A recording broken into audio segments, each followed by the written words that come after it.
Welcome to another fireside chat, and today the subject is security.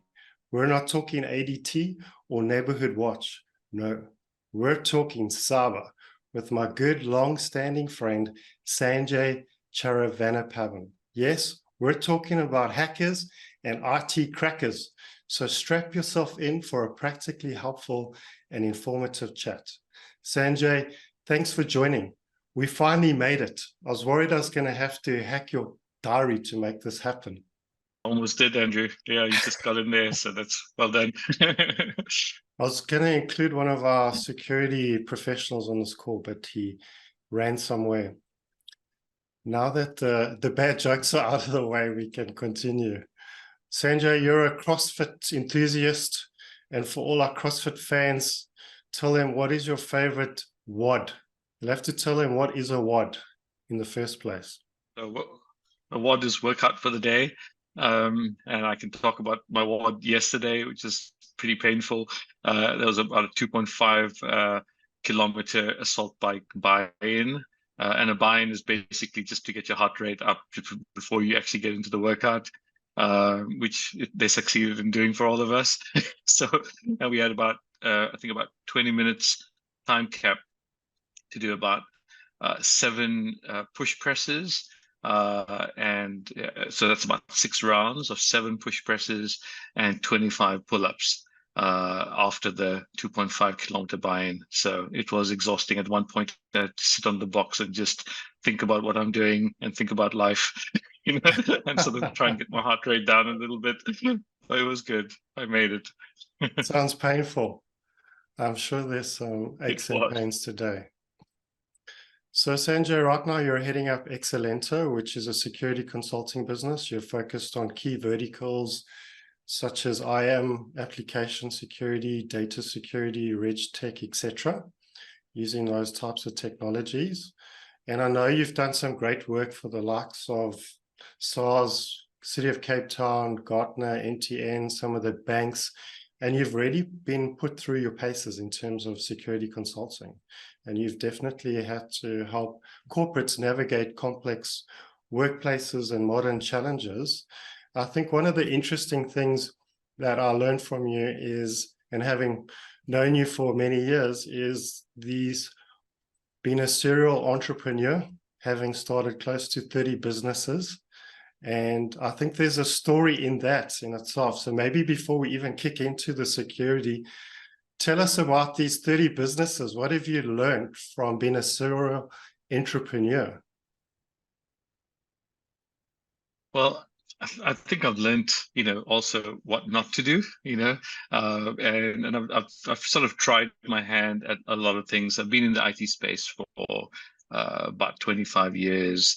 And sort of along the way, swap between either corporate jobs or IT jobs, or sort of along the way try to register my own business and get things off the ground.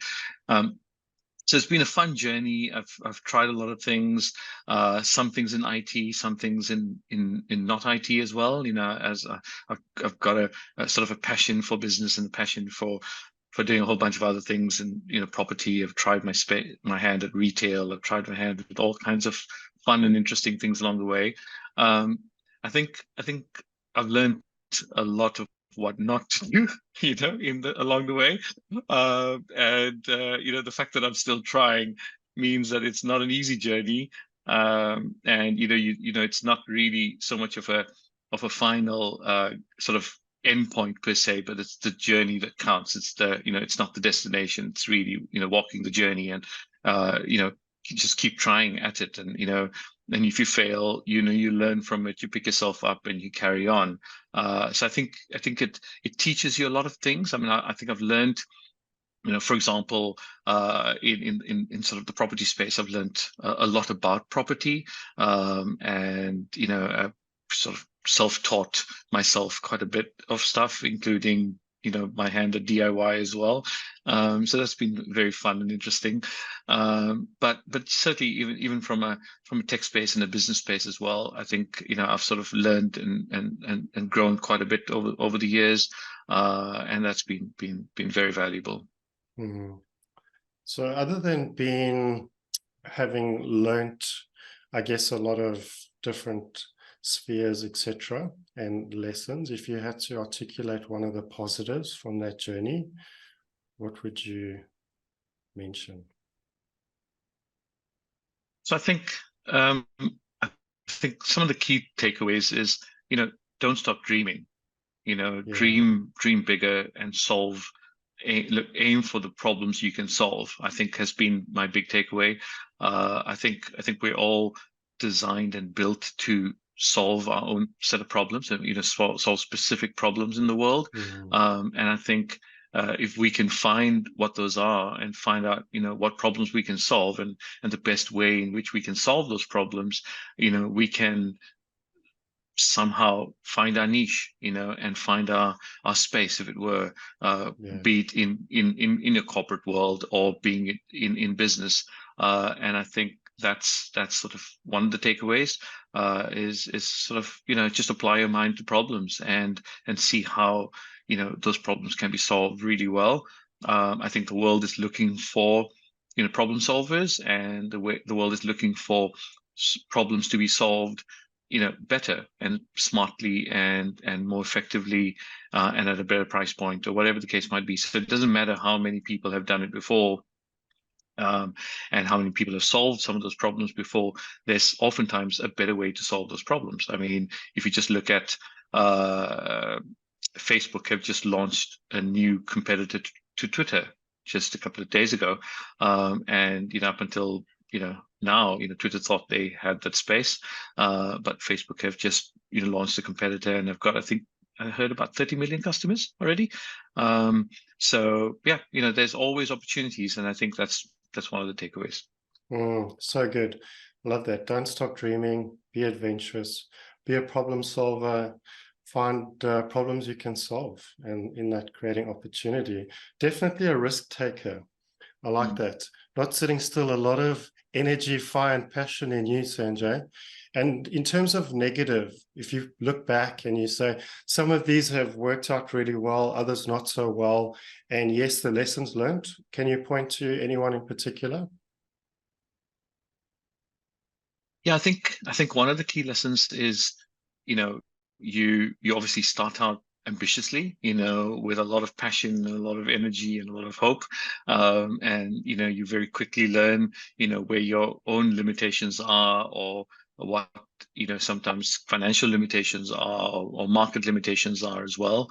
And so that's one of the things, is to try and, explore as much of that as possible beforehand, and just prepare yourself for what it is. Count the cost as well, because sometimes, it might take a lot of your time. It might require a lot of sacrifice. So just count the cost, think it through as best as you can, but don't let it hold you back from taking the risk and from going out there. I think, you can end up in a bit of a analysis paralysis mode as well, and just overthink it, and just, think you can't do it. So think it through, and plan it out as best as possible. They say, prepare for the worst, but plan for the best, and just go for it. Come on, count the cost, back yourself. I think counting the cost is so valid, because any new endeavor has a sacrifice of time, money, and we all only have so much energy and time in the day. So I think that's very practical. Bank that one, audience. Well, let's jump into the cyber side of things. And you're obviously very close to this. What are some of the trends you're seeing right now in the cyber world? So there's quite a few trends. I mean, some of the big ones is obviously ransomware, right? I mean, you probably see the ransomware notices coming out, and people trying their luck at that, and so I think with the advent of crypto and everything else that's going on in the marketplace, on a global scale, there's a lot of drive towards, or a lot of motivation from bad actors to monetize, and go after the end users. So we're seeing that statistically as well.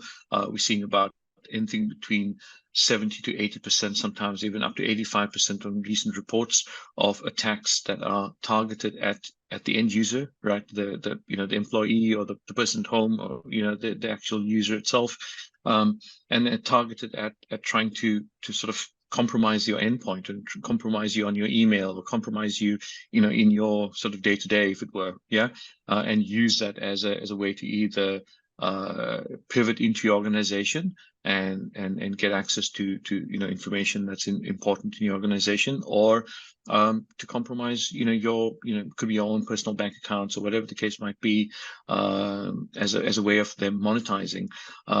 So yeah, that's one of the big trends.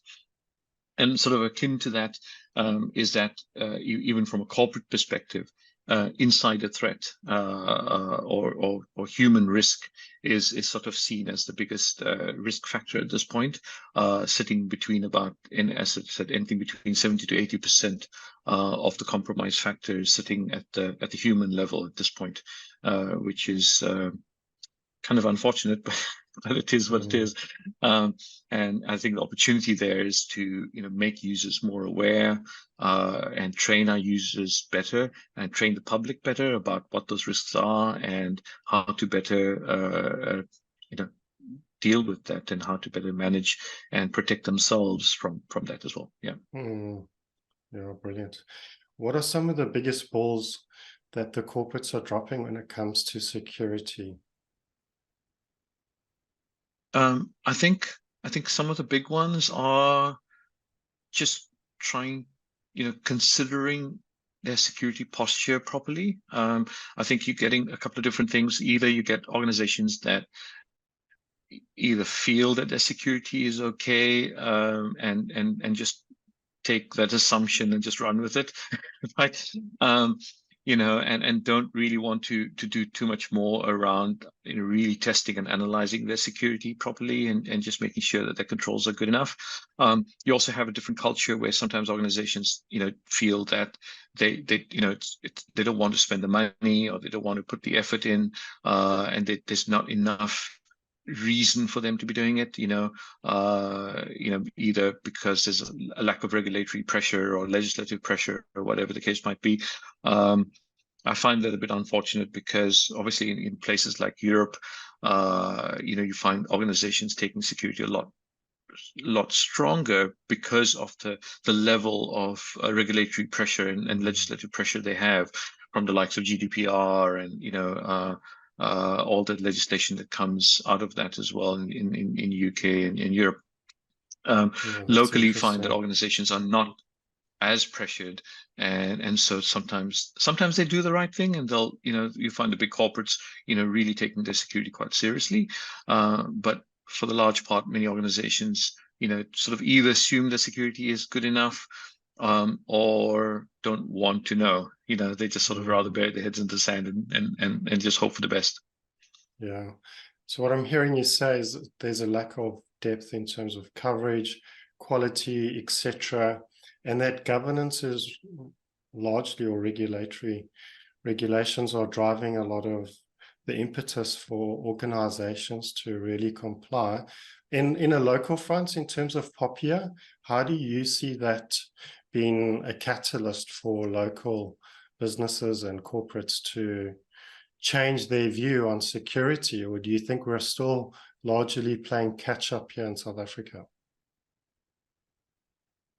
I think we are playing catch up, but so just in the week, the Department of Justice got fined 5 million rand for a failure to implement good security by the POPIA regulator, that is, for a failure to implement controls following a breach that they had about a year or two ago. So the fines are starting to come in, and they are starting to get applied. So the regulator is starting to get some teeth, if it were, and which is a good thing. So that is certainly coming in, and I think that pressure will increase, as it is already in the likes of Europe as well. So I think, and also from from an industry sector perspective, regulations are also increasing as well. So in the banking sector is obviously quite tight, but across the board, there are other regulations that are coming in. There's a Cyber Crimes Act, of course, that will also be strengthening, in the next year or two. And there are other kind of regulatory pressures that are coming through as well. So I think we'll see more of that, coming in the next while, simply because it is a way for governments and regulators to sort of get organizations to do the right thing, which once again I think is a little bit unfortunate, but it is what drives the industry at the end of the day. Yeah, I think nothing like a big fine to motivate you to comply, right? And I know some of the fines on GDPR can be quite devastating for a business. Not only that, but CTOs and COOs can lose their jobs. So they take this very seriously. And I suppose those fines coming through from a South African perspective will definitely drive a lot of this. So we'll stay tuned to see how it evolves. And I know you've touched on some of it already, but what should corporates be doing on the local front? So I think one of the key things that they should be doing is sort of, if they haven't done it already, just really assess where they're at, assess their programs, but do it sort of holistically, like do it, and properly. In other words, do a decent job of it and really assess all the capabilities that they should be having in place, and sort of assessing the maturity of those capabilities and seeing really how well their control environment and risk and practices are actually working and operating. Because from there they can start to plan out and prioritize what they should focus on going forward. So it's a good starting point, and it allows them to sort of plan over a longer term and prioritize funds and prioritize effort, resources, etc., and know what they need to try and achieve. I think the other thing is that I think organizations have, for a large part, made security an IT problem, and got the IT guys to try and just make it go away, and sort of solve it at an infrastructure security level, firewalls, antivirus, that kind of stuff, and just say, well, if that's in place, surely it's got to be good enough, right? And it's actually more of a business problem. So one of the things we say is that information is owned largely by the business, and therefore the risk of that information is largely owned by the business, and therefore it's a business problem to solve. And I think that's one of the shifts that we encourage, certainly, is that it's the business of the organization that and the leadership of the organization should take ownership of cyber, and try and understand what is their business risk, and ensure that they've got the right commensurate controls and capabilities to defend against modern attacks. I think one of the trends that we're seeing is that attacks are becoming more and more sophisticated. So if you look at what's happening around AI and ChatGPT and everything else in that space, and we're going to see a lot more of that. We're already starting to see quite a lot of activity in that space, with people using, AI type bots to orchestrate attacks and to go after sort of corporates and the likes as well. So I think we're still going to see a lot more of that. So we're certainly going to see a lot more of organized crime activity and APT type activity as well. That's advanced persistent threat activity from nation state actors and large scale actors as well. So I think it's good if organizations prepare themselves, understand the landscape that they operate in, understand the threats associated with that landscape. So depending on the nature of your business, there might be different factors business, and it's good to understand what that is, and then understand how to best defend against it. Yeah. So I think in short, have a better understanding. The better organizations have an understanding of their cyber posture, and the better they're prepared for that and know what they have, but also know what they don't have, just helps them be more prepared. Very good. It's basically don't have your head in the sand. Be prepared and put a bit of a roadmap together. And I think one of the things you touched on was training. And I think that's important. We need to train our people. Given the sophistication and just the volume and velocity of the attacks we are experiencing, I got one the other day, which very nearly caught me, Sanjay. And the email subject was called, "Please keep this confidential. Any update, Andrew? I need this today, please." And a link. And only when I hovered over the link did I see it went to some sort of random website. And, very subtle, but yet very effective. And even communications going to HR around salary updates and conversations that could have big impact. So like you say, they're getting more and more sophisticated. They know who you are, they know your team, and they know how to infiltrate those conversations. And so I agree. Absolutely. Training, put a roadmap together, and even have an assessment to see where you're at with your security, so you know what are the next big milestones. So absolutely. And Sanjay, you've probably maybe, given your experience with cybersecurity, are there any horror stories, nightmares? I don't know if you ever wake up in a cold sweat and thinking, hey, I hope that never happens to me or one of my clients. Is there any horror stories you can think of?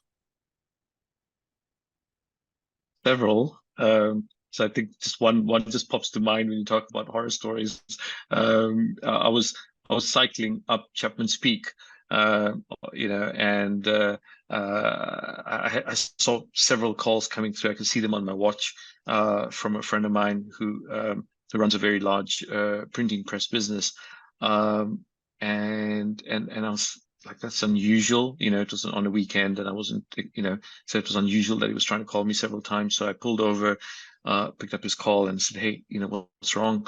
And he said, "Sanjay, we've been taken." He said, "Our organization has just been infiltrated." He said, "What do I do?"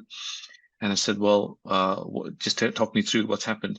And he explained, what had happened. The guys had gotten into their environment, they got onto their network, then basically gotten to the systems that control all his printing systems, and they had ransomwared all of it, and he said, "What do I do?" And I said, well, I talked him through some options, but it wasn't great. It wasn't a great situation at all. It was quite a sort of a long, difficult road to get their systems restored and recovered. I had a similar thing quite recently from actually a mutual friend who called me up and said, "Hey, we've just been compromised. What do I do?" And we kicked off our IR team, my incident response team, and we got into the environment to see what had happened. And the guys had literally walked pretty much right through their firewall and got right into their systems, gotten to compromise quite a bit, including online backups as well, and it sort of compromised their online backups in the process as well. So caused quite severe damage. But anyway, there was fortunately some light at the end of the tunnel, and they were able to get their systems back on track. But it was quite a lot of downtime and quite a lot of pain in the process. So yeah, it can be quite horrible.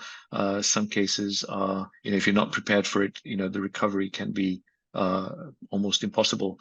In one case recently, we actually couldn't help them. There was no recovery because their backups and everything were gone.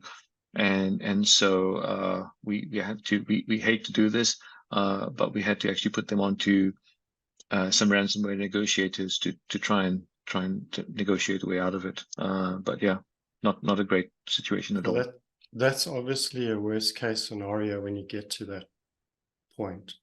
But maybe if we just deep dive that ransomware for a moment, what are some of the techniques that you're seeing? And then what are maybe some of the precautions we can look at to protect ourselves? So I think one of the biggest vectors is human. The human factor is my guys get quite upset if I call them the weakest link, because humans are, we don't want to call the human being the weakest link, but that's the reality. The cyber attack is out there. They know that they can get to humans faster. They can get through your firewalls and things like that. So they're fundamentally quite lazy, and they look for the easiest and most the fastest, simplest way to get through. And they usually go after human weaknesses. I mean, they just go after they'll social engineer their way through, or they'll find some sort of attack method that just compromises the human defense, if it were, and from there, that might come directly to an employee. It might come through a third party, supplier, or someone in your supply chain. We're seeing a lot of sort of issues coming through supply chain. So third-party suppliers, fourth-party suppliers are a big challenge. And also on a trend level, we're seeing once again the regulators on a global basis starting to clamp down on that, both in the US and in Europe as well. And organizations that are probably slightly more mature are also starting to take third-party risk management a lot more seriously, and start to implement very, very rigorous programs around ongoing third-party risk review and third-party risk management, because it is a big factor. So the attackers typically pivot via either third party or via an end user, and once they've gotten a level of access, they escalate the access and get to what they need, and they'll then either try and exfiltrate information if that's their goal, or they'll ransomware if they can monetize, or they'll try and control systems and use that as a leverage mechanism. So there might be a series of things that they may do. Typically, their primary goal is usually to monetize. I mean, most of the cases, most of the guys are after making a quick buck, and monetizing. If unfortunately, you're under attack by what's called a nation state actor, or there are other actors that have other intentions, it could be hacktivists or whatever the case might be, then yeah, it might be a lot more challenging, because those actors are extremely capable and also very difficult to defend against. And their reasons are different. So their reasons may be, say, for example, if you're in the mining sector, they might just be after mining intelligence. They're not after any information or any monetization, if it were. They're just after intelligence about resource supply and things like that. So it's very, very interesting. I mean, we've seen that, for example, currently between Ukraine and Russia, there's a lot of cyber war happening behind the scenes. As much as there's physical war happening, there's a lot of cyber war taking place. Not just between Ukraine and Russia, but also between other parts of the world, in the US and stuff as well. All part of that particular war. So it's very, very interesting. It's a bit of a minefield, but yeah. Cyber security and cyber war and the dark web, these are all interesting terms. I hope I'm never in a position where I have to do any sort of ransomware negotiations, but I'm glad I can call on you, Sanjay. And I'm not sure, just something curious. Obviously, don't want my South African rands. How does the payment terms normally work, out of pure curiosity? So usually the most popular one is crypto right now, Bitcoin and the likes. The reason why it's quite untraceable. Well, it is, it is traceable in the blockchain, but it is, transactionally, it is quite untraceable. It's an easy way for them to sort of get access to funds and monetize. But it is quite challenging, because I mean, for most corporates, they have no idea even how to go about purchasing crypto, and how they go about paying it Yes. over, and there's Get all that through kinds the of risks finance associated with department. that as well. You Exactly. can see Yeah. the PO going to finance to buy some crypto to pay off the ransomware hackers. I can see that conversation being very interesting in corporate boardrooms.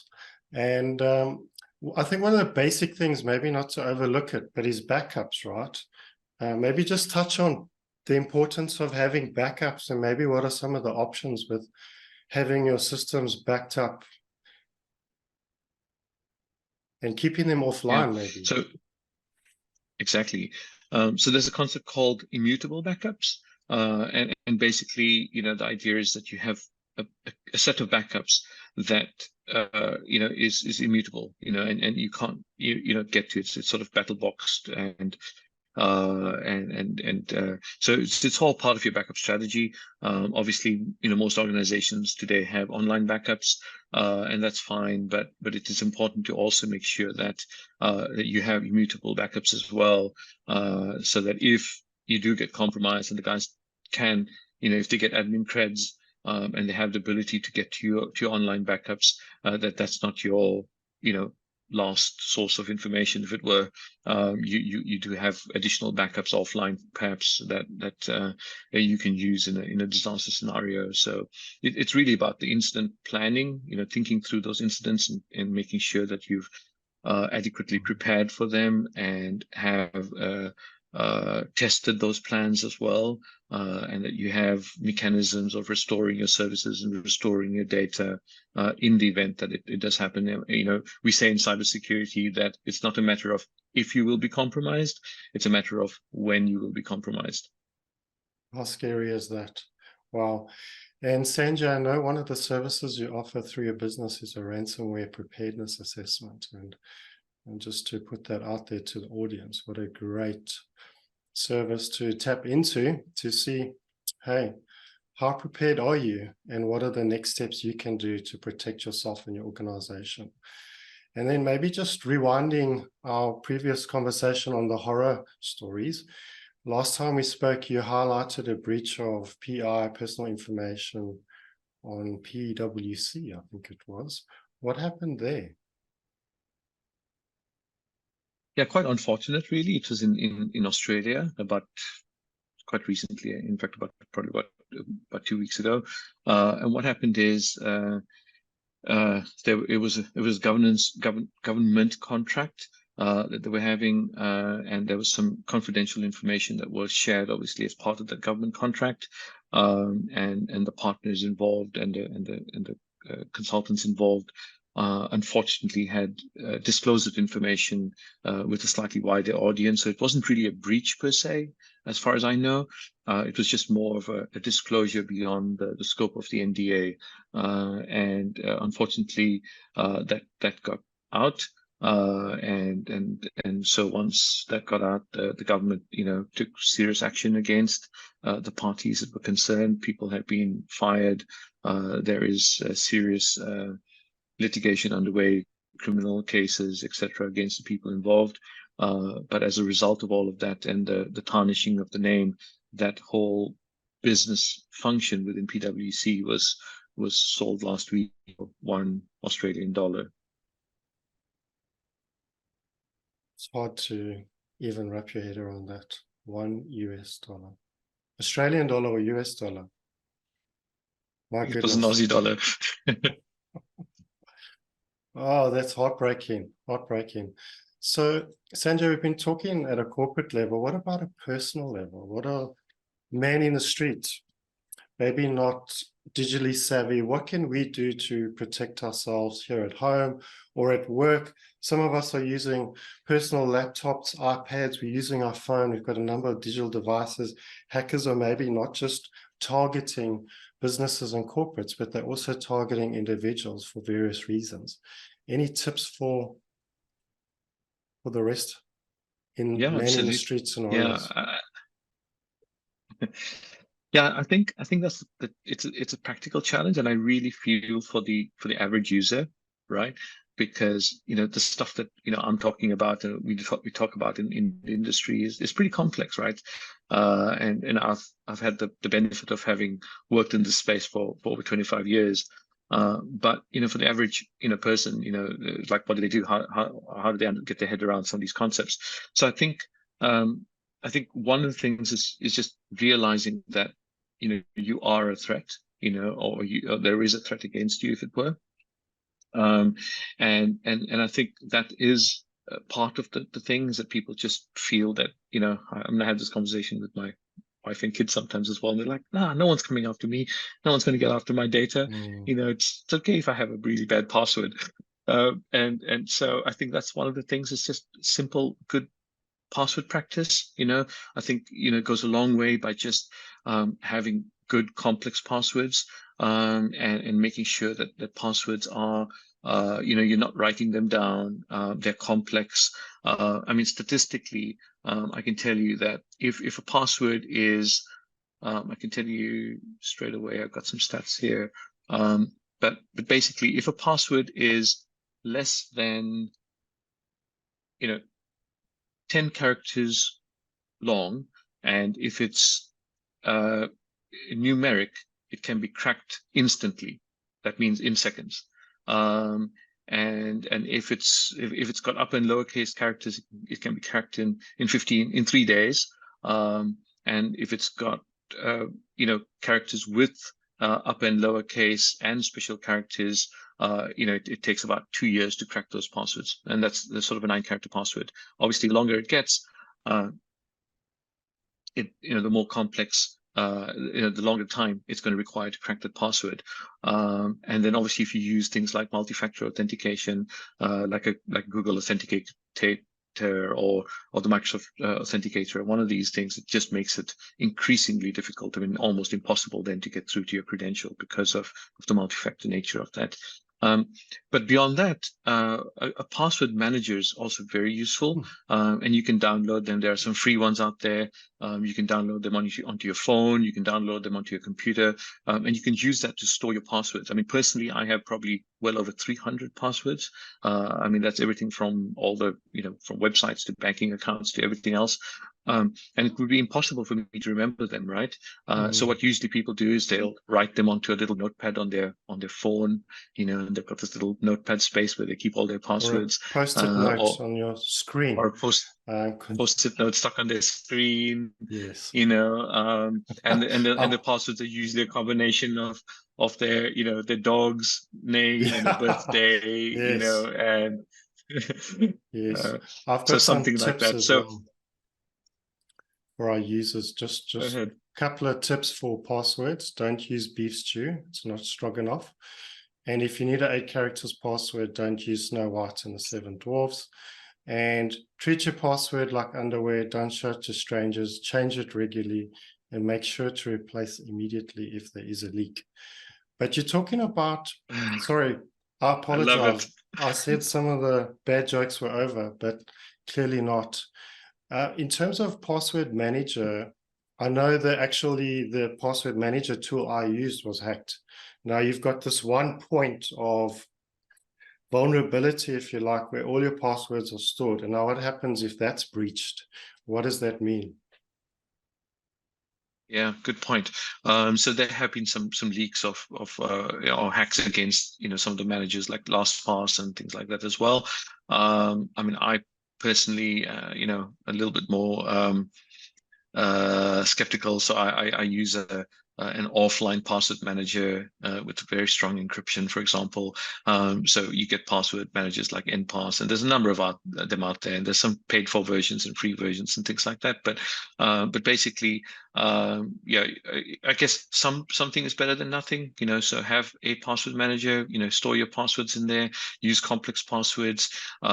Just be very wary of websites as well. Don't click on links. Unless you really know the source of the link.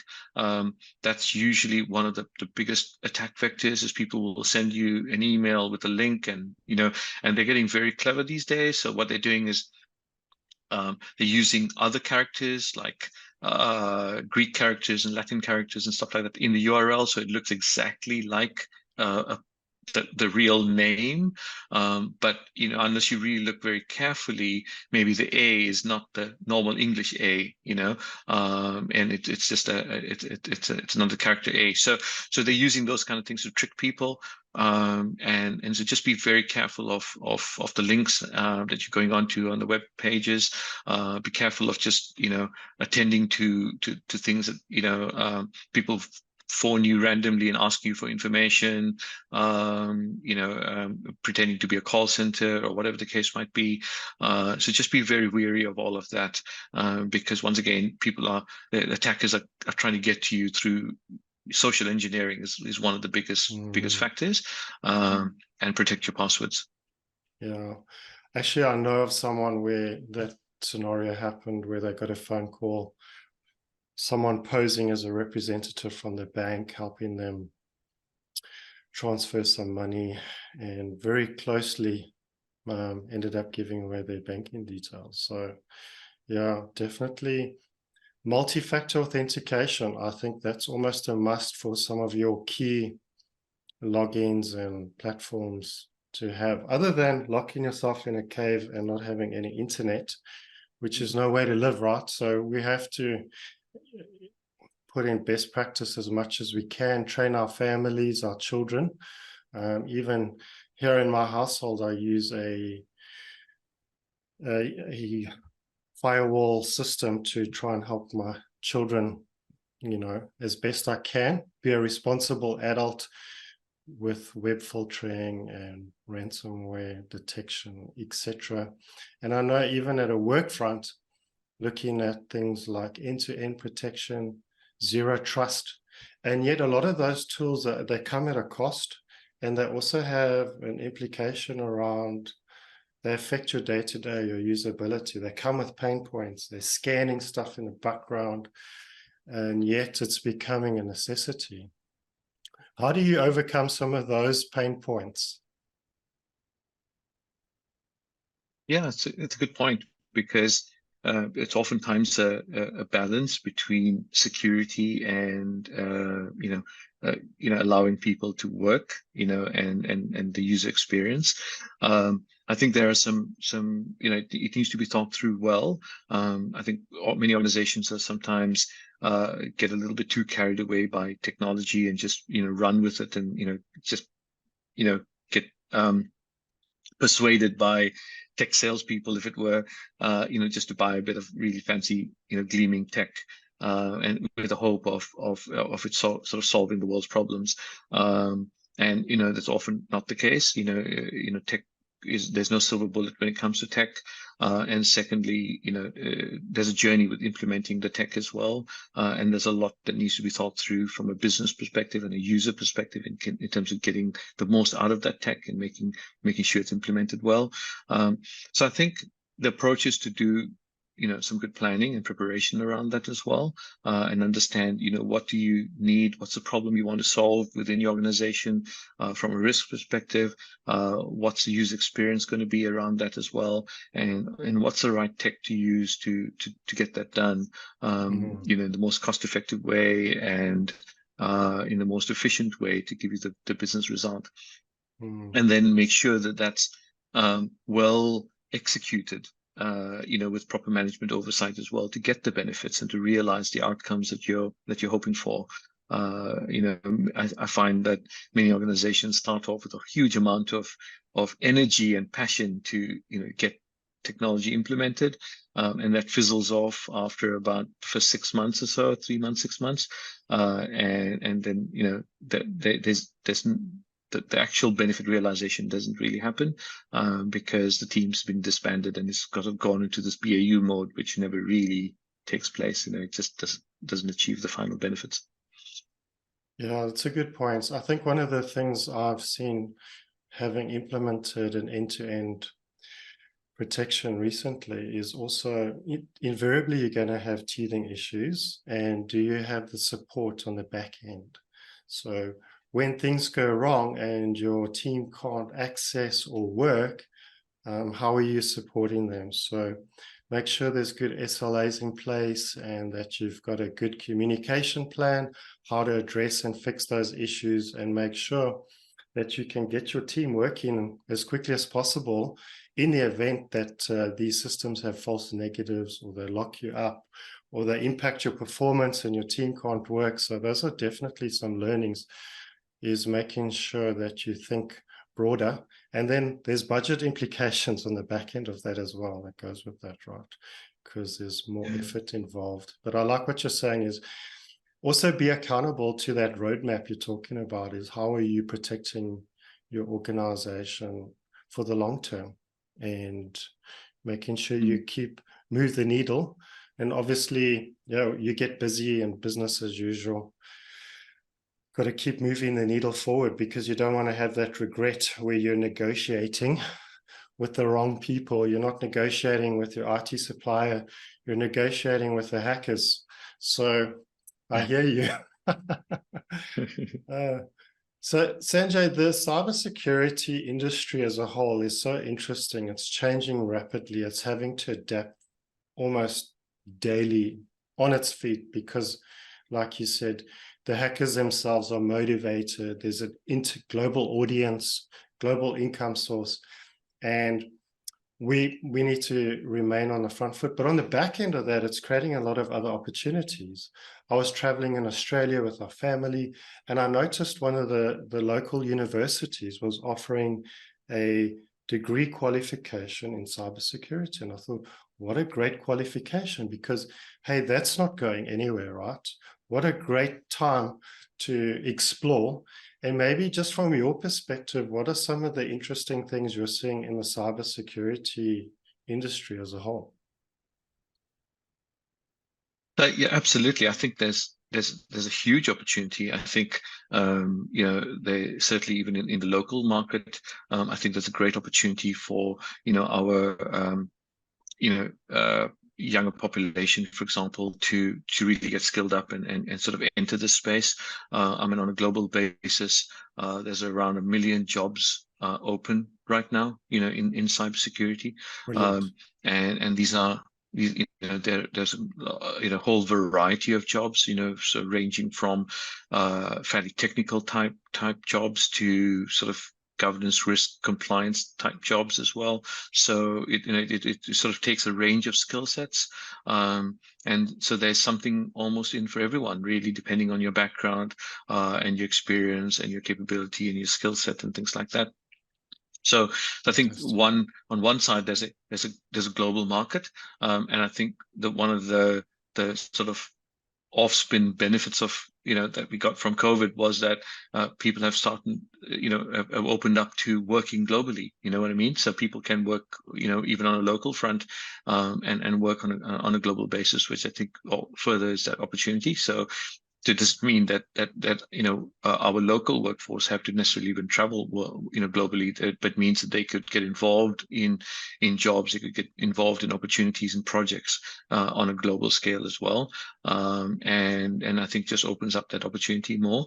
And so so I think there's really with what we're seeing currently in our local market around unemployment and things like that, I think there's a huge opportunity in IT overall, of course, but also in the cybersecurity space for people to potentially get in, get skilled, get certifications. There's a number of key certifications out there that are world recognized certifications, like the CISSP, the CISM, the CGIRT, and so there's a number of ones. I mean, if you've got a specific technical focus, such as if you're highly technical, you could go into pen testing or something like that. If you have a more of a governance type focus, you could get involved in governance or risk type opportunities and projects and jobs. So there's really quite a lot and a wide variety of opportunities, for our workforce. And I would really encourage people to sort of explore the career and see if there's something in it for them and some career path that they could find for themselves in that space. Yeah, so good. And it would be nice to see South Africa, stepping up to the plate. I know our banks are definitely under threat, but they largely are doing, from what we can tell, doing a good job. But how do we share that knowledge? How do we prepare our workforce in the security space? So I love what you're saying, is there's lots of organizations out there, there's good opportunities, and you can even having a base starting point, and then you can specialize as your career matures. So it's a wonderful opportunity. Is there anything maybe from a South African perspective that you can speak into from an interesting or opportunity level that you see? Yes, I think I think we have a good workforce, a good work ethic. I find in South Africa, and I think with that, there's already an opportunity. I think on a global level and on a local level as well, to be doing more in this space. We've recently seen quite a large brain drain of people, unfortunately leaving the country, in cybersecurity experts and IT experts as well. So while that's caused a bit of a negative in terms of workforce availability locally, I think it's created some opportunity where the people around that want to fill in, step into that space and get skilled up. There's a lot of opportunity locally as well. So yeah, I definitely see great opportunity. So even opportunity to, for organizations to be doing a lot more in this space themselves as well. So yeah, definitely. So good. Well, Sanjay, it's been an awesome chat. I've certainly learned a lot, picking that big brain of yours, and just love your enthusiasm for your industry. And I think, as a country, it's great to have people like you and what your organization and the service you do to protect our interests, our businesses, and ultimately our people. It's so important and will continue to be important. Sanjay, closing question. One piece of advice or a quote you want to leave the audience with? Ooh, I would say, don't get complacent, keep your eyes open, and just keep cyber as or the cyber risk in your mind. I mean, even on a personal level, just be aware. Don't be afraid of it. I think that's a key thing. I think so many people naturally will think, oh man, this is just too difficult, and will just natural reaction would be to be afraid and just sort of go away from it. I think it's not as frightening or as scary as sometimes it sounds. I think it's really about just embracing it and saying, look, it is something that we've got to deal with. How do we equip ourselves, from a knowledge perspective, and from a awareness and capability perspective? What are the things that I can do? The simple things I can do to mitigate some of those risks. And that in itself will take you a long way. So I think, yeah, just don't be afraid, take it on. And even on a corporate level, don't just push it under the carpet and say, oh, yeah, I think we're good enough, we'll be fine, or we won't be a target, we'll be okay.